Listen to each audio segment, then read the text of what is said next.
Hello my fellow book addicts, Megan here, and time for another book review.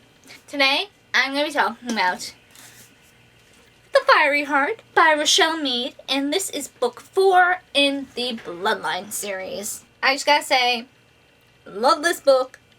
I love Richelle Mead, I love the Bloodline series, and just, this book made me feel all sorts of feels, and it was amazing.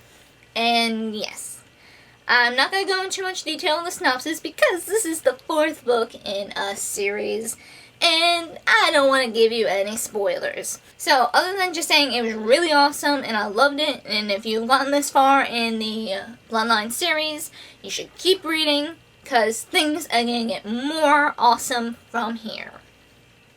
So, with that, I'm going to go into my spoilery bit. So, if you have not read this far, click away now and come back after you read the book. So, this was kind of spoiled for me because of Facebook. Goddamn Facebook. Oh, it was horrible. And I wasn't directly spoiled. I just saw, like, screen caps of people tweeting free Sydney Sage. And I'm just like, what? So that kind of gave a little hint of what happened at the end of this book. Whoops. Either way, spoiled or not, I really like this book. We are switching points of view between Adrian and Sydney, which I found interesting. I kind of have mixed feelings when things are start switching point of views like this in series. If you start a series like that, that's one thing, but doing it a few books in is another. But I feel for this, it worked. I really enjoyed seeing things from Adrian's point of view. We have had several books with him in it, even from Vampire Academy, and we've only seen him from other people's points of view. So, it was cool being able to get in his head, especially since he's a spirit user. It is interesting to see the inner workings of a spirit user's mind. And I want to give Adrian a big hug. I feel so bad for him. I just want to give him a huge hug and tell him everything's gonna be okay. And him and Cindy are officially a couple now, which makes me want to do a little fangirl squeal. Because I think they are a nice couple. They're really cute. And I feel they have an interesting relationship. Cindy is really supportive of him. She thinks that he can do better than he has been in his life. And she encourages him to be better. And even better, Adrian wants to improve himself and be a better person for her. So they are trying to keep their relationship on the down low, because if the alchemist found out that Sydney was getting this close to a vampire, she'd be sent off to re-education in a second flat. And they have to be even extra careful because her sister Zoe is now at Amberwood posing as another student to kind of help Sydney out. Which is kind of a, oh my god moment, this is not going to end well. And they also have another Dompier named Neil who is helping out. But Sydney's biggest concern is Zoe. So she has to hide the fact that she is so friendly with the vampires from Zoe. She's trying to encourage Zoe to not be such an uptight alchemist. And she's trying to hide the fact that she has been practicing human magic with her teacher from her sister.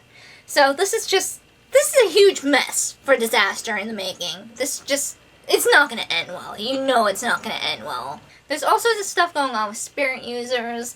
They managed to find out there's another restored Strigoi. So Lissa rushes Adrian off to try and see if he can see if there's anything different immediately after a spirit user restores a Strigoi.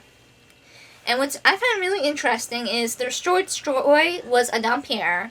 She was turned while she was trying to defend her Moroi father, and her sister, obviously, restored her. Her Moroi sister restored her. And I want to get more on that family's backstory, because I found that really interesting, that a Moroi father would want to acknowledge both of his daughters, not just his Moroi daughter, but his Dompier daughter as well. So, apparently Adrian manages to make a spirit charm to kind of save some of the restored girls' blood, to do tests on it to see if they can maybe spread this Strigoi turning immunity to the rest of the population. And the fact that he did this and figured out on his own is just a huge ego boost to him, and it kind of boosts him up in everyone else's eyes, because Adrian managed to do this, and no one else even thought of doing it, so that's awesome. Then when he gets home, he's like on this ultimate low because of using that much spirit. Him and Sydney kind of have a deal. Adrian cuts out most of his drinking. He can have 1 drink a day, that is it. Sydney can have 1 coffee a day, that is it. And also Adrian quit smoking, so go Adrian. But after this ultimate low, he falls back in his old habits, gets totally wasted, and Sydney runs into him. And she's just so disappointed because he was doing so well, and I wanted to cry for her, as well as Adrian, because it's like all this drama, and he refuses to go on antidepressants up until this point, and it's just, Adrian, swallow your pride and do it. You're making her upset. You're hurting yourself. So after some encouraging from Jill, he does agree to go see a psychiatrist to see if he can sort some of his issues out. And the psychiatrist actually tells him, yeah, you're showing, from what you've been telling me, you're showing signs of being bipolar. An antidepressant won't exactly help, but here, try this like mood stabilizer, which should help. And Adrian's afraid to take this stabilizer because he's like, will I be able to feel anything at all? Will I be able to feel happy and sad? Will I be able to get this artistic rush that I usually feel? And after much thought, he realizes, no, I don't care about the side effects. I want to do this for Sydney. And I cheered. I actually cheered aloud at reading that. I want to give him a huge hug and just say, you did good. I love Adrian, and whenever he does something good or something good happens to him, it makes me feel all happy and fuzzy inside. He's on this medication for several weeks, and he waits a while before telling anybody because he's not sure it will work or that he'll stay on it, and he doesn't want to tell someone he's on it and then have it not work out and then for him to seem like a failure again. But eventually, Sydney and Adrian go to court with Neil, and they do some work, and Adrian kind of spills the beans that, yeah, I've been on mood stabilizer for 3 weeks and I can't use spirit now because the mood stabilizer kind of acts like the antidepressants did with Lissa and makes it impossible for him to use his spirit magic. And everyone's kind of disappointed because it's like, well, there's one less spirit user in the world, and the fact that he managed to do this awesome thing with spirit and now he can't is kind of a disappointment. But they do realize your mental health is much more important than this. We don't want you going insane. And Sydney is beyond proud of him, and it made me all happy. And Sydney, meanwhile, has been working on a way to kind of disable the alchemist tattoo and make it so it cannot control you, but at the same time trying to make it so that re-inking is totally useless and you don't need to get sealed with indigo ink like Marcus's ink. And she's successful. She is successful, which is awesome. And while she managed to do that, she also manages to help make the Strigoi resistant ink so that it is impossible for Strigoi to drink anyone's blood and to turn them. And they're successful with that too, and I wanted to cheer and jump up and do a happy dance for them because that is a huge deal. And Adrian and Sydney are such a cute couple, but of course, you know, that can't last, not in the 4th book out of 6. Zoe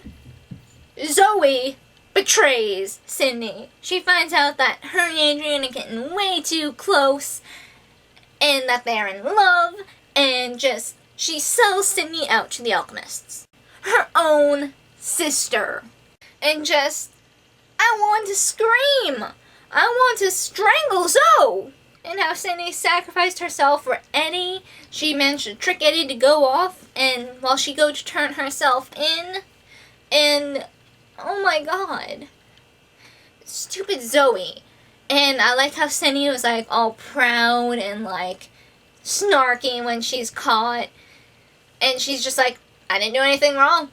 I did nothing wrong. You guys are the one who are wrong. And how she actually stands up to her father, which I was cheering for, as well as crying, because Sydney is caught and she's going to be sent off to re-education. And we actually get a few, like, bits of her actually in re-education in a dark room. She has nothing, and we get an idea of what is in store for her in the upcoming book. Like, in order for them to re-educate her, they have to break her down and make her a wreck and just totally break her before they can rebuild her into the proper alchemist that they expect her to be. And that's terrifying, because we see how Keith ends up.